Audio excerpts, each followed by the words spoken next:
ये हमारे पास थर्मोडायनामिक्स के थर्मोकेमिस्ट्री एमसीक्यूज हैं, इनके हम डिस्कशन करते हैं। Born Haber cycle is used to calculate latest energy of ionic compound, identify the correct atomization of chlorine, size उसकी छोटी है ना, greater than atomization of sodium, तो ये सी करेक्ट है हमारे पास। एटमाइजेशन को एटमाइजेशन से ही हम कंपेयर करेंगे। What is the enthalpy change in the decomposition of PCL 5 के लिए देख लो ना, पीसीएल 3 303 और 5 है तो मल्टीप्लाई 5 5 0 5 3 35 5 3 35 38 38 50। अब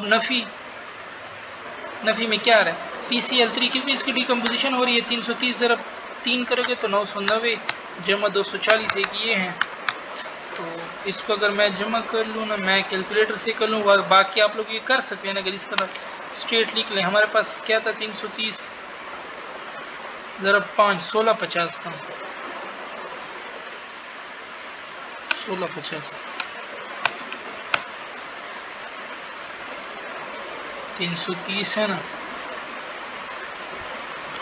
ज़रा 5 1650 नफ़ी 990 और नफ़ी 240, तो 420 फिक्स आंसर आपके पास आता है। ठीक है, अच्छा यूजिंग द हाइपोथेसिस, एक तो देखो ना ऐसे आप लोग के बुक में टेबल भी बने हुए हैं, वहाँ से अगर आप डायरेक्ट वैल्यू याद कर लो ना, पोटाशियम ब्रोमाइड जो इंपॉर्टेंट है NaCl सोडियम फ्लोराइड, तो आप लंबे लंबे स्टेप से बच सकते हैं, डायरेक्ट आप आंसर लगा सकते हैं। ठीक है, अब लेटेस्ट एनर्जी जो पोटाशियम ब्रोमाइड की है -650 है हमारे पास। ठीक है, बाकी ये स्टेप से निकालना आप लोग के लिए बहुत टाइम कंज्यूमिंग स्टेप भी है, तो अगर आप लोग रट्टा लगा लेना तो it's a very best step, बहुत ही अच्छा है ये हमारे पास। ठीक है, ठीक है, तो अब एक देखो ना, फॉर्मेशन नेगेटिव हम लेंगे, अगर आप लोग लेट सपोज मालूम करना चाहो तो देखो ना, ये पहले दो ऑप्शन भी आप लोग काट सकते हो, सी और डी में मालूम कर सकते हो, तो डी वाला जो ऑप्शन है ना, यही वैल्यू हमारे पास पोटाशियम ब्रोमाइड के लिए करेक्ट है। ठीक है, अब ये हेजला के मुताबिक पोटाशियम यहाँ से आ रहा है, ब्रोमाइड यहाँ से आ रहा है, पोटाशियम ब्रोमाइड, फिर आप लोग को ये ऐड करने हैं, जो स्टेप उल्टा हो रहा है उसको फिर माइनस करोगे, बहुत ही लंबा स्टेप ये होगा आप लोग के लिए। ठीक है, अच्छा according to the given data C2H6 के लिए कोई x किलो जूल पर मोल है, H2 के लिए y है, C2H2 calculate the enthalpy change of the following. ठीक है, C2H2 C2H6 हमारे पास बन रहा है, तो हेजला क्या कहते हैं, रिएक्टेंट माइनस प्रोडक्ट, रिएक्टेंट क्या आता है x plus y, but y यहाँ पे 2 मोल दे रहा है तो 2y करो और z को माइनस कर लो, तो यही ही आपके पास करेक्ट हो जाएगा। Which are the following ion solid, धीरे देखो अगेन, ये देखो ये लेटेस्ट एनर्जी वाले बहुत क्वेश्चन आते हैं। ठीक है, तो ये आप लोग याद करें किसकी वैल्यू ज़्यादा, इसमें लिथियम फ्लोराइड, क्यों, क्योंकि इस पर चार्ज +1 है बट साइज इसकी कम है, वो उसको और भी ज़्यादा करवा देता है। ठीक है, और what will be the enthalpy of formation of HBr if hypothetical bond energy of HHBr and HBr are 300 kilojoule पर 100 एंड 10 पर रिस्पेक्टिवली। तो हमारे पास अब हमने मालूम करनी है, फिर अगेन अब अगर आपको ये डायरेक्ट आता हो फिर तो सही है, डायरेक्ट पुट करें। ठीक है, लेकिन अब हम इसको कैलकुलेटर से मैं कर लेता हूँ, 2BHBr है ना हमारे पास, और वो हमारे पास है 500 minus 300 minus 100,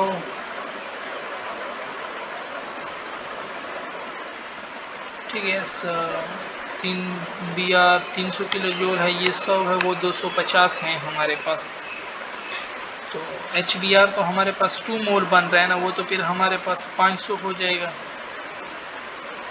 what will B enthalpy of formation, देखो फिर अगेन फॉर्मेशन की बात आई है ना, तो पॉजिटिव तो आप हटा लोगे, +50 और -50, +50 और प्लस। अब उसने हाइपोथेटिकल की बात की, रियलिटी में हमेशा हमारे पास वैल्यू कम होती है। ठीक है, तो देखो ना, वैसे अगर हम मालूम करना चाहिए तो 100 के आसपास आंसर आता है, बट अब रियलिटी में तो कम होगी, तो फिर हम -50 लगा लेंगे, ये ऑप्शन फिर हमारे पास इसमें करेक्ट हो, क्योंकि फिक्स वाई नहीं होती। वो स्टिक्योमेट्री में आप लोगों ने पढ़ा होगा कि actual yield is always less than theoretical yield हमारे पास। ठीक है, अच्छा फिर हमारे पास है कि latest energy of an ionic crystal formation हमारे पास करेक्ट है, और गैसियस फास्फोरस आई थिंक ये वही पीछे क्वेश्चन है, पहला हमने किया 420, इसमें हमारे पास आ रहा था calculate correct representation of enthalpy of latest energy. तो गैसीय स्टेट से जो बन रहे हो और सॉलिड बन रहा हो तो ये डी हमारे पास करेक्ट है। If latest energy is very high it show that the product will have high melting point. फिर कैलकुलेट द फॉलोइंग। देखो अब अगर आपको डायरेक्ट आता हो तो आप तो डायरेक्ट पुट कर सकते हो। इंथैल्पी ऑफ रिएक्शन एक तो हमारे पास पॉजिटिव होती है, ठीक है, तो ये नेगेटिव वाले वैल्यू गई। फिर देखो क्या कह रहा है, रिएक्शन ऑफ NO, NO का हमने मालूम करना है, ठीक है। NO कहाँ से हमारे पास आ रहा है, NO यहाँ से आ सकता है। अब यहाँ पे तो रिएक्टेंट में पड़ा है -150, हमें तो प्रोडक्ट साइड पे चाहिए तो इसको +158 कर दो, और N2 भी हमें इधर चाहिए, वो इधर ही पड़े हैं तो सिंपल ऐड करो, ये ए ऑप्शन आपके पास इसमें करेक्ट हो जाएगा, ठीक है। According to the given data P, ठीक है, what is the standard enthalpy change of formation of PCl5 हमारे पास। देखो हमें PCl5 प्रोडक्ट साइड पे चाहिए, यहाँ पे रिएक्टेंट है, इसको उल्टा करो तो ये -93, अब इन दोनों को जमा करो तो -399 आपके पास आंसर आ जाएगा। Heat of formation of a compound is equal to magnitude its heat of decomposition into its element और standard enthalpy of combustion of graphite, ठीक है। तो सिंपल इनका डिफरेंस लो जो कि हमारे पास +1.91 के बराबर है, और बाय अप्लाइंग हेजला कैलकुलेट था enthalpy of the formation of aqueous ammonium chloride from N. अच्छा देखो हमारे पास एमोनियम क्लोराइड प्रोडक्ट पे पड़ा है, हमें चाहिए भी प्रोडक्ट पे, उसकी एनर्जी ये है, ठीक है, ये लिख लो। HCl हमें रिएक्टेंट पे चाहिए, वो रिएक्टेंट में पड़ा है, इसकी एनर्जी ये है, लिखो यहीं। NH3 भी इधर है, तो सिंपल इन सारों को ऐड करो, ए ऑप्शन आपके पास इसमें आ जाएगा using the information given in the following. अच्छा NaCl का तो आप लोग को पता होगा कितना है, -787 है हमारे पास, ठीक है, लंबे लंबे स्टेप करने की ज़रूरत ही नहीं है। Latest energy help us to determine, lattice energy help us to determine क्या करता है, structure of ionic compound, property, strength, ये सारों के लिए में हेल्प करता है। Chemical change take place by several step, तो ये हेजला की बात हो रही है। और lattice energy from gaseous ion to the solid product, तो ये वाला ही करेक्ट है हमारे पास। Lattice energy of an ionic compound is determined by applying which of the following formula, तो F-X करेक्ट है। Which of the following substance has lower latest energy, size जिसकी बड़ी है K2O हमारे पास हो जाएगा। The value del H for the process represented by the equation is equal to, इस चीज़ के बराबर हैं हमारे पास, एटमाइजेशन के बराबर है, ठीक है, और गैसियस एटम है तो first ionization energy of chlorine भी हो जाएगा, तो ये ऑप्शन ही करेक्ट है।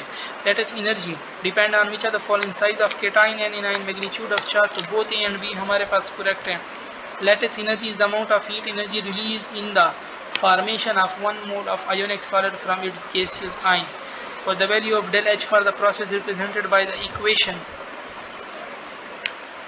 तो अगेन वही गैसेस एटम में एटमाइजेशन भी होगा और फर्स्ट आयोनाइजेशन एनर्जी भी होगा। Latest energy is useful in structure of ionic compound, property भी है, स्ट्रेंथ ऑफ बॉन्डिंग, तो ये ऑल हो जाएगा।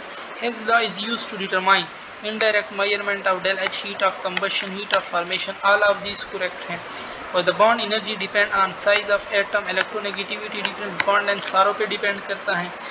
given that energy of HOH, ठीक है। अच्छा फिर अगेन रिएक्टेंट माइनस प्रोडक्ट करो, रिएक्टेंट कितना है, वैसे पहले 2H2 1O2 होता है और 2H2O, तो रिएक्टेंट की एनर्जी प्लस और दूसरे रिएक्टेंट की प्लस, फिर माइनस, ये कर लो। अब इसने 1 मोल का मांगा है, फिर 2 पे डिवाइड करो, तो ये ऑप्शन आपके पास इसमें करेक्ट हो जाएगा। The average amount of energy required to break all bond, ये हमारे पास बॉन्ड एनर्जी की बात हो रही है, और यहाँ पे हमारी डिस्कशन ख़त्म होती है।